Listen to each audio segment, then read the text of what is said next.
নমস্কার, আপনারা দেখছেন ডিজিটাল খাবিল আর আমি মোহন সিং। এই মুহূর্তে আমরা দাঁড়িয়ে রয়েছি রেলপার, আসানসোলের রেলপারে। আমরা পিছনে দেখতে পাচ্ছেন যে গারুই নদী, এই হচ্ছে গারুই নদী এবং বারবার এই গারুই নদী সংস্কার নিয়ে কথা উঠেছে, অভিযোগ উঠেছে।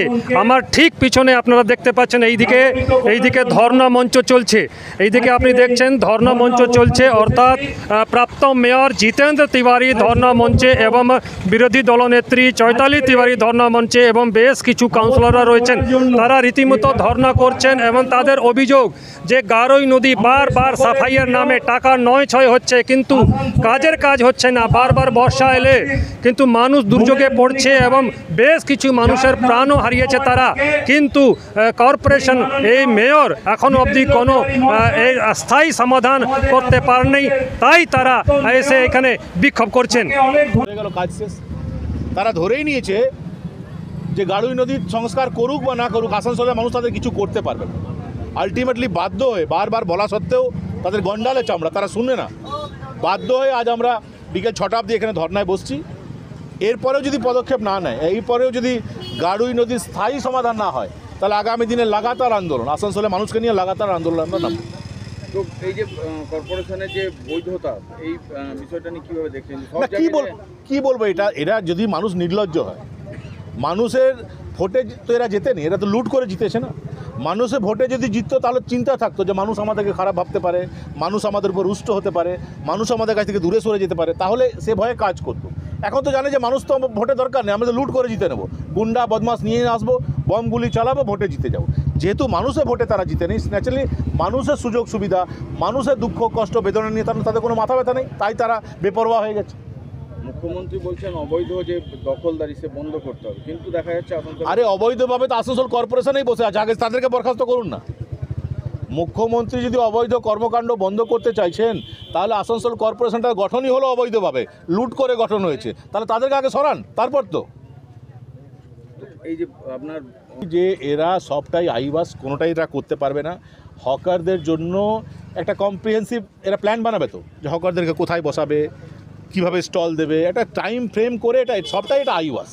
যেহেতু অন্যান্য ইস্যু আছে, মানুষের ক্ষোভ আছে, উন্নয়ন হচ্ছে না, তো এই ইস্যুগুলো তুলে একটা মিডিয়ার অ্যাটেনশন অন্যদিকে ড্র করার একটা চেষ্টা করা হচ্ছে। কোনোটা কিছুই হবে না, হকারদের সমস্যার সমাধান এরকম করবে না, কিছুই করবে না, শুধু তাদেরকে ভয় দেখাবে, বলবে আমাদের সঙ্গে থাকো, আমাদের মিটিংয়ে থাকো, আমাদের মিছিলে থাকো, তাহলে তোমাকে আবার বসতে দেবো।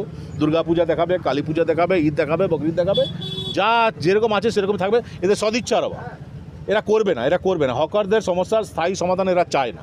আজকে যদি এরপরেও কোনো ফলাফল, আগামী দিনে আরও বেশি মানুষকে সংগঠিত করে আরও বড় আন্দোলন হবে, লাগাতার আন্দোলন হবে প্রয়োজন। আজকে আমরা গারুই নদীর সামনে বসেছি, আগামী দিনে হয়তো কর্পোরেশন সামনে আমরা বসবো, 3 দিনের জন্য বসবো, 5 দিনের জন্য বসবো। অন্য কোনো, আমরা তো লাঠি নিয়ে মারপিট করতে পারবো না, আমরা আইনও নিজের হাতে তুলে নিতে পারবো না। এই গণতান্ত্রিক ব্যবস্থায় যে লড়াই হবে, সেই লড়াইয়ে আমরা লড়ছি। रास्ता सफाई नहीं हो रहा है, गारवी नदी का समस्या नहीं हल हो रहा है। गारवी नदी के लिए इतना थी बोर्ड मीटिंग में पास करके आया, रुपया कहाँ गया? आदमी का टैक्स का पैसा कहाँ जा रहा है? आज गरीब आदमी के लिए सोचने के लिए इन लोग का पास टाइम नहीं है। आसनसोल कॉरपोरेशन का जो आधिकारिक लोग बैठे हुए हैं, क्या कर रहे हैं ये लोग? आदमी का वोट भी चाहिए, आदमी का वोट लूटना भी चाहिए, आदमी का टैक्स का पैसा भी लेना है और आदमी के लिए काम नहीं करना है। गरीब आदमी तो इतना पिछड़ा हुआ है। আমরা শুনলাম যে প্রাপ্ত মেয়র জিতেন্দ্র তিওয়ারি এবং চৈতালি তিওয়ারি কি অভিযোগ করছেন, এবং এবার আমরা শুনবো যে কর্পোরেশনের কর্তৃপক্ষ থেকে কারা কি বলছেন, সেটাও আমরা শুনবো। গারুই নদী সম্পর্কে আমাদের যিনি মেয়র ছিলেন, বর্তমানে অন্য দলের সদস্য, তার কোনো গ্রাউন্ড রিলেশন আছে কি না, গ্রাউন্ড রিলেটেড কোনো তাদের কাছে ব্যাখ্যা আছে কি না আমি জানি না। গারুই নদী আমাদের 2021-এ ফ্লাডের পর কর্পোরেশন যেভাবে উদ্যোগী হয়েছে, এর আগে কিন্তু আমরা দেখিনি। আমরা 2022, 2023, 2024 3টে বছরই আমরা গারুই নদী সাফাইয়ের কাজ চলছে। আমি বিশেষ করে সংবাদ মাধ্যমের বন্ধু আপনাদের আহ্বান করছি যে আপনারা গারুই নদী রেলপারে এখন যান, যেখানে কাজ চলছে, সাফাইয়ের কাজ চলছে, যেভাবে ডাম্পিং করা হচ্ছে, ডাম্পিং থেকে কোথায় মালটা পড়ছে, ডিটেল আপনারা দেখুন। এবং যারাই বক্তব্য রাখছেন, ধর্নায় বসেছেন, তারা খবরের কাগজে চর্চায় আসার জন্য।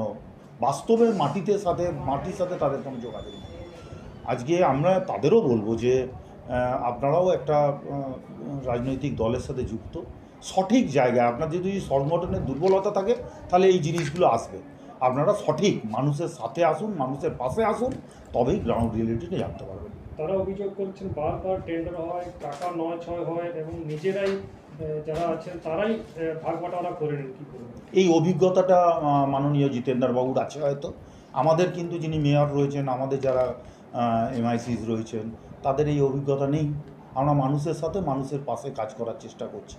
গারোই নদী বড় সড়ো এখন যে সমস্যা, একটা বর্ষাকালেই সমস্যা, আর এই সমস্যাকে নিয়েই আসানসোলের মানুষদের আহ্বান জিতেন্দ্র তিওয়ারি এবং চৈতালি তিওয়ারির। অর্থাৎ দেখা যায় যে আসানসোলকে বঞ্চিত করা হচ্ছে, রেল পারকে বঞ্চিত করা হচ্ছে, এই অভিযোগ বারবার তুলেছেন জিতেন্দ্র তিওয়ারি এবং চৈতালি তিওয়ারি। তারা এখন ধর্নায় বসেছেন, 12 ঘন্টা ধর্না চলবে। দরকার পড়লে যদি কর্পোরেশন না মানে তাহলে আরও বেশি ধর্না চলবে। অর্থাৎ এখন গারোই নদীকে নিয়ে এখন শোরগোল আসানসোলে, এবং বোঝাই যাচ্ছে যে গারোই নদী অন্যদিকে সংস্কারের কাজ আবার চলছে। কিন্তু আদৌ কি গারোই নদী সংস্কার এইবার স্থায়ী সমাধান হবে? আসানসোল থেকে ডিজিটাল খবরিলালের জন্য মোহন সিং। ডিজিটাল খবরিলাল, খবর আপনাদের, নজর আমাদের।